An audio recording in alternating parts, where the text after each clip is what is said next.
Viewers আসসালামু আলাইকুম। Cooking channel বিডিতে সবাইকে ওয়েলকাম। মিষ্টি আমরা সবাই পছন্দ করি, আর মিষ্টি বানানোর মেন ইনগ্রিডিয়েন্টস হলো ছানা। আজ আমি আপনাদের ছানা ছাড়া মিষ্টি বানিয়ে দেখাবো। আলু দিয়ে কিভাবে মিষ্টি বানানো যায় সেই রেসিপিটাই আপনাদের সাথে শেয়ার করব। আমার ভিডিও ভালো লাগলে প্লিজ আমার চ্যানেলটি সাবস্ক্রাইব করবেন। আলুর রসগোল্লা বানানোর জন্য আমি এখানে 4টা আলু সেদ্ধ করে নিয়েছি।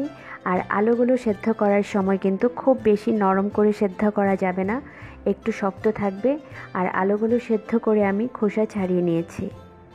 মিষ্টিগুলো বানানোর জন্য লাগবে আমার 4 টেবিল চামচ ময়দা, শিরা করার জন্য লাগবে 1 কাপ চিনি, সাথে আমি 2টা এলাচ নিয়েছি। আর এই এলাচ 2টা নিয়েছি শুধুমাত্র ফ্লেভারের জন্য। 1 চিমটি বেকিং পাউডার, আর লাগবে 1 টেবিল চামচ ঘি। প্রথমে আমি আলুগুলো গ্রেট করে নিব। একটা গ্রেটার দিয়ে আমি আলুগুলো গ্রেট করে নিচ্ছি। আর গ্রেটারের যে চিকন পার্টটা আছে আমি সেটা দিয়ে করে নিচ্ছি। আপনারা যদি গ্রেটার দিয়ে গ্রেট করতে না চান তাহলে হাত দিয়েও করা যাবে। আর খেয়াল রাখবেন আলুতে যেন কোনো মোটা দানা না থাকে। আলুগুলো গ্রেট করা হয়ে গেছে। এখন হাত দিয়ে খুব ভালো করে আলুটাকে মাখিয়ে নিতে হবে। আলুটাকে খুব ভালো করে মেখে স্মুথ করে নিতে হবে। আলুটা মাখানো হয়ে গেছে। এখন দিয়ে দিচ্ছি ময়দা, আর দিয়ে দিচ্ছি বেকিং পাউডার। এখন আবারও খুব ভালো করে মাখিয়ে নিতে হবে। আলু আর ময়দাটা যখন মিশানো হয়ে যাবে দিয়ে দিব ঘি। এখন ঘি দিয়ে আবারও খুব ভালো করে মাখিয়ে নিতে হবে। আলুর মিশ্রণটা তৈরি করা হয়ে গেছে। এখন আমি শিরা তৈরি করে নেব। শিরা বানানোর জন্য একটা হাঁড়িতে নিয়ে নিচ্ছি চিনি।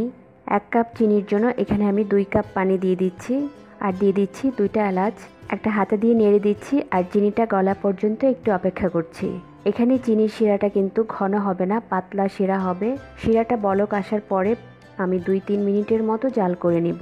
শিরাটা কিন্তু জাল করা হয়ে গেছে। এখন আমি চুলার আঁচটা একেবারে কমিয়ে ঢাকনা দিয়ে ঢেকে রেখে দেব। এখন আমি মিষ্টিগুলো বানিয়ে নেব।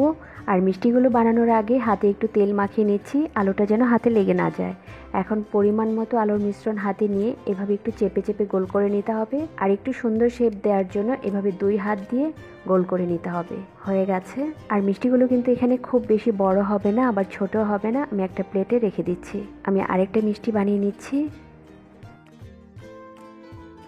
এইভাবে করে আমি সবগুলো মিষ্টি বানিয়ে নিব।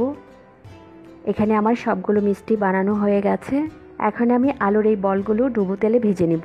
আলুর মিষ্টিগুলো ভাজার জন্য চুলায় একটা প্যানে পরিমাণ মতো তেল গরম করে নিয়েছি। এখন আমি একটা একটা করে আলুর বলগুলো দিয়ে দিচ্ছি। বলগুলো ভাজার সময় কিন্তু তেলটা খুব বেশি গরম করা যাবে না। এখানে আমি তেলটা কিন্তু খুব বেশি গরম করিনি, আপনারা দেখতেই পাচ্ছেন। আর একটা সাইড যখন একটু হয়ে যাবে আমি একটা চামচ দিয়ে উল্টিয়ে দিচ্ছি।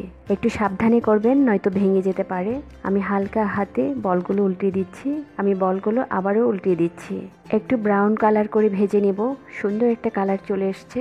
আর মিষ্টিগুলো ফুলে দেখেন ডাবল হয়ে গেছে। আর এই বলগুলো ভাজার সময় কিন্তু চুলার আঁচটা শুরু থেকে শেষ পর্যন্ত মিডিয়াম আঁচে থাকবে। ভাজা হয়ে গেছে। এখন মিষ্টি শিরাতে দিয়ে দিব। তেলটা ভালো করে ঝরিয়ে শিরার মধ্যে দিয়ে দিচ্ছি। সবগুলো মিষ্টি দেয়া হয়ে গেলে আমি চুলার আঁচটা মিডিয়ামে রেখে ঢেকে ঠিক 2 মিনিট জাল করব। এর চেয়ে বেশি কিন্তু জাল করা যাবে না, তাহলে মিষ্টিগুলো খুলে যাবে। আমি ঠিক 2 মিনিট জাল করে নিয়েছি। মিষ্টিগুলো দেখতে কিন্তু খুবই ইয়াম্মি লাগছে। আর মিষ্টিগুলো কিন্তু খুবই সফট, বেশি নাড়াচাড়া করা যাবে না। এখন হাঁড়িটা ঢেকে মিষ্টিগুলো আমি ঠান্ডা করে নেব। আর মিষ্টিগুলো ঠান্ডা হতে প্রায় 4 থেকে 5 ঘন্টা সময় লাগতে পারে। তাহলে আমি ফিরে আসছি 5 ঘন্টা পর। এই হলো আমার আলুর রসগোল্লা। তৈরি হয়ে গেল ভিন্ন রকম একটা মিষ্টি। ছানার মিষ্টির মতো না হলেও খেতে কিন্তু খুবই ভালো লাগে আলুর রসগোল্লা। আশা করি আজকের রেসিপি আপনাদের ভালো লেগেছে। ভালো লাগলে লাইক, কমেন্ট ও শেয়ার করবেন। আমার আরও নতুন নতুন ভিডিওর জন্য আমার চ্যানেলটি সাবস্ক্রাইব করবেন। আবারও কথা হবে নতুন কোনো রেসিপি নিয়ে। সেই পর্যন্ত সবাই ভালো থাকবেন। আল্লাহ হাফেজ।